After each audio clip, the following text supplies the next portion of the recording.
Welcome to Brainish English Stories. The little town of Etretat looked like a crescent moon in the sunlight on a July day. It had white cliffs, a shingly beach, and a blue sea. There were two gates at the ends of the crescent, one small and one big, that reached into the water. The bell tower was almost as tall as the cliff and pointed up to the sky. On the sand by the water, people watched the bathers.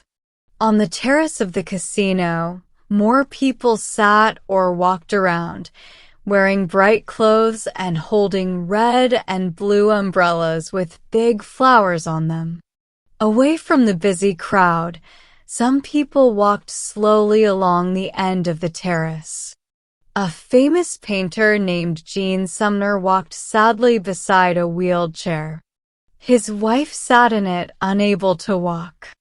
A servant pushed the chair, and Jean's wife looked sadly at the sky and the happy people around them.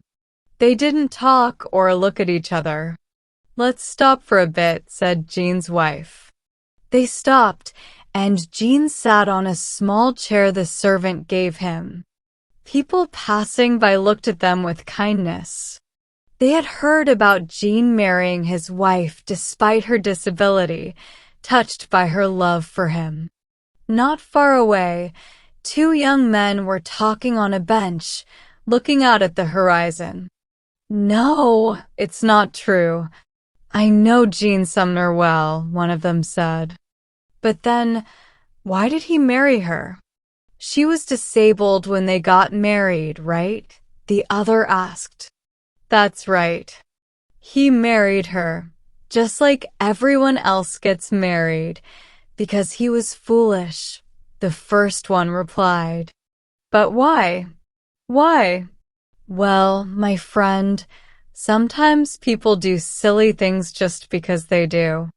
And you know painters often marry models or women with bad reputations.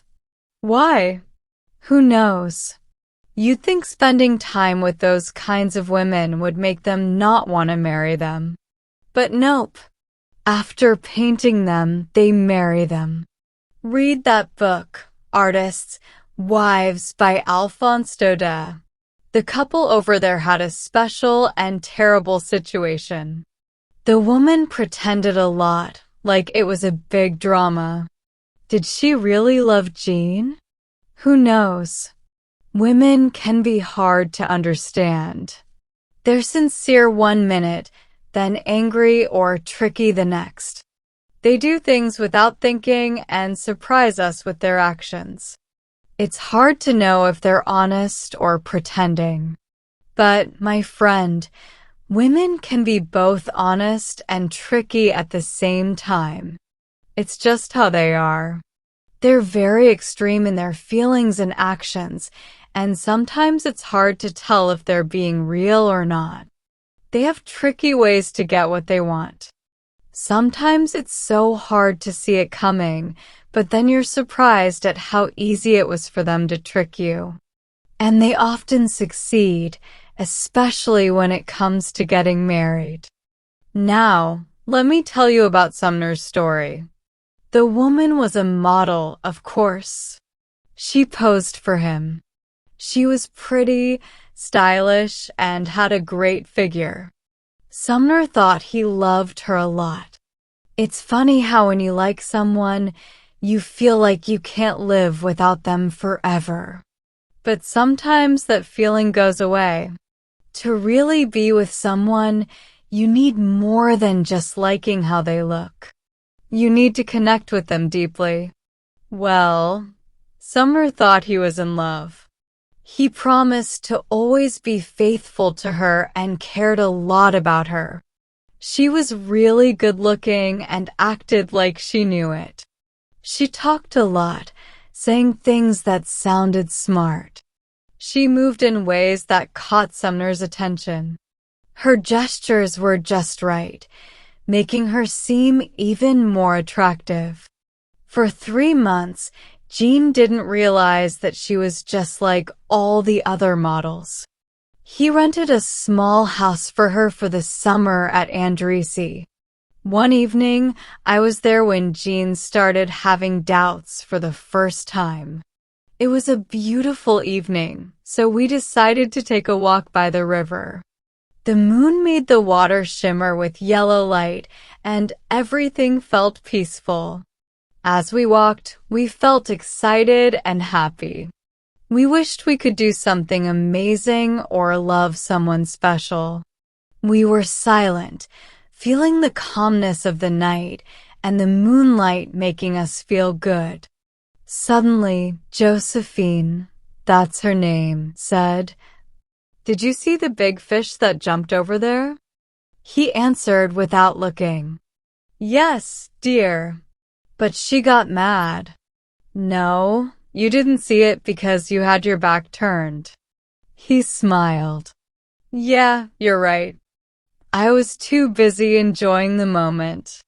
She didn't say anything for a bit, then asked, "Are you going to Paris tomorrow?" "I don't know," he said. She got annoyed again. "Do you think it's fun to walk without talking?" "Smart people talk," she said, trying to make him angry. He didn't say anything. Then she started singing a song that had been bothering us for years. I was looking around. "Please be quiet," he said quietly.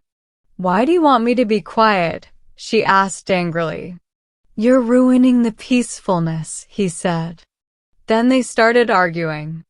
It was a bad, stupid argument with yelling and crying. They went back home after everything was said. 3 months later, Jean tried hard to break free from their troubled relationship. She kept controlling him, making his life hard. They argued all the time and even fought. He wanted to leave her no matter what. He sold all his paintings, borrowed money from friends, and left her a note saying goodbye. He came to stay with me for a while. Later that afternoon, there was a knock on the door. I opened it and a woman rushed in. It was her. He stood up when he saw her. She threw the money on the floor and said, "Take your money." "I don't want it." She looked very scared, like she might do something bad. He also looked scared and mad, like he might hurt someone. He asked, "What do you want?" She said, "I don't want to be treated badly. You asked me to be with you. I didn't ask for anything. Keep me with you." He got mad and said, "No, that's too much. If you think you can." I grabbed his arm and said, "Calm down, Jean. Let me handle this." I went to her and talked quietly, trying to make her understand. She listened without saying anything, stubborn and silent. Finally, not knowing what else to say, and seeing that there might be trouble, I tried something else. I said, "He still loves you, but his family wants him to marry someone else, you know." She was shocked and said, "Oh, I get it now." Then she turned to him and asked, "You're going to marry someone else?" He said firmly, "Yes." She stepped closer and said, "If you marry, I'll kill myself. Do you understand?" He just shrugged and said, "Go ahead and do it." She was upset and asked, "What did you say?" "Say it again." He repeated, "Go ahead and kill yourself if you want."